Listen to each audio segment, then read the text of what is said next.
Hey y'all, welcome back to another episode of In the Kitchen with Baker Girl. Thank you, Jesus. It is another beautiful sunny day to be in the kitchen. Today, I'm going to share with you my recipe for this delicious homemade Blackberry Cobbler. It's oozing with juicy berries. So let's get started. First, I'm going to take my blackberries. Now, these are blackberries that I froze from the summer. And these are also blueberries that I froze from over the summer. And these are organic. I get them from a local organic blueberry farmer. And they are delicious. And I freeze a good amount of them to use throughout the year. And then I did happen to find some plums in my refrigerator. So I said, you know what? I'm adding those plums in as well. If you don't have plums, you don't want plums, you can skip them. I typically don't add plums, but as I say, I had the plums. So I went ahead and used them. And I added in the juice of one lemon. That makes the flavors nice and balanced. And then I am going to add some organic golden sugar, also called caster sugar. Give that a little stir and put it on the stove and let this simmer just until the berries are juicy. You don't really want to cook them at this point. You just want to bring the juices out of the berries. Once you do that, put the lid on the pot and let them cool. Now, in another pot, I'm going to melt some butter. And I have some of that very delicious buttermilk from a local farm. And they have their own dairy cows, which is wonderful. I'm also going to add some of my sourdough starter. I was going to have some discard for my starter anyway, so I figured why not use it? And that's another good way to use up your sourdough discard. Adding in some more golden granulated sugar and, of course, some vanilla extract because why not? Then I'm adding in some flour, and this is plain all-purpose unbleached flour. You can use an unbleached self-rising flour if you wanted to. Adding in some pink Himalayan salt and also a little baking powder because even though the sourdough starter is going to give you some lift, you still need that baking powder. It's super bright in the kitchen this time of year. It's so funny because even sometimes it's so bright, I can't see what I'm doing when I'm standing in front of the window. Now, can you guys keep a secret? Here is my secret for a really good cobbler. Add in about a tablespoon or so of your melted butter into the batter. I know. Typically, you pour the butter in the pan and then pour your batter into the pan. But I've learned over the years that can make your cobbler a little greasy if none of the butter is incorporated into the batter. So now I'm just pouring in the remaining butter. But adding in a couple of tablespoons into the batter makes a massive difference. And look at the batter. It's already starting to rise. That's from the baking powder and the sourdough discard.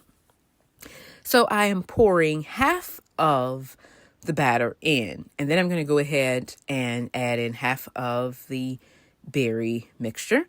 This is what prevents you from having a super doughy cobbler. And that if you've ever had a cobbler that was kind of doughy, like that's what happened. Doing this method, which is kind of like a layering, prevents all of that. So there I'm adding in the remaining batter. And then, of course, your last layer is the berries. And, I mean, I've made, oh, Lord, I don't even know how many cobblers I've made. And I've learned, the good Lord has taught me over the years that this method works better than just pouring the batter in and then dumping all the fruit on top. And I am reserving some of that juice for the topping, which I will be sharing with you in a moment. But you want to make sure you get all the fruit in there because we don't want to lose anything. And that looks good already. It looks like a tub of ice cream with fruit in it. Put that in the oven and let that bake. Now I take the remaining of the remaining berry juice and I just cook it down until it gets nice and syrupy. Now, halfway through baking, you absolutely want to rotate your cobbler or anything that you are baking, really, especially if you're baking in a convection oven, which I am. You want to rotate anything that's baking just to make sure that it bakes and it browns evenly. And here it is. Oh, it looks so good. And it was so bubbly coming out of the oven. Now, you do want to let this cool, because as tempting as it is to have a tiny taste, which I've done, if you value your taste buds, I would suggest that you let this cool. So have a little patience. Let her cool. You don't have to let it cool long, about 30 minutes to let it cool down. It's not like flowing lava. And, of course, it's time for the cook to have a little taste. Now, I have some honeyed yogurt that I made from my own homemade yogurt. And I just added a bit of cinnamon and honey to it. Look at the cobbler. Look at those juicy berries. Oh, wow. This was so good. We really did enjoy it. Just look. Look at the color on those berries. Buying local, organically grown fruit is way different than the fruit you get in the grocery store. There is really no comparison. Once you start buying it, you don't really want to go back to the store-bought berries.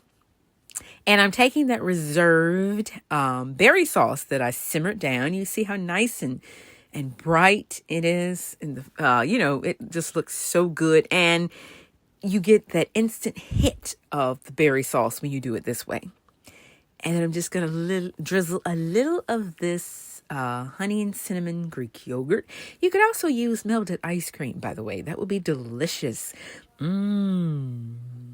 Serve yourself up a plateful. Invite your friends. Invite your neighbors. Give some to your delivery person.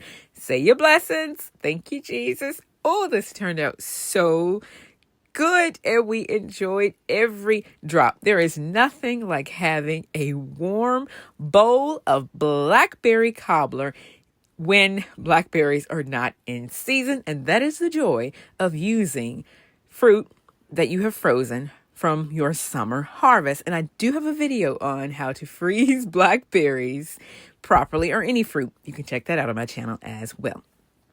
Thank you guys for watching. I hope you enjoyed the video. If you do, please like. Don't forget to subscribe, comment, share, follow, and the good Lord willing, I will see you guys again in another video. Happy baking, y'all. Take care. Bye.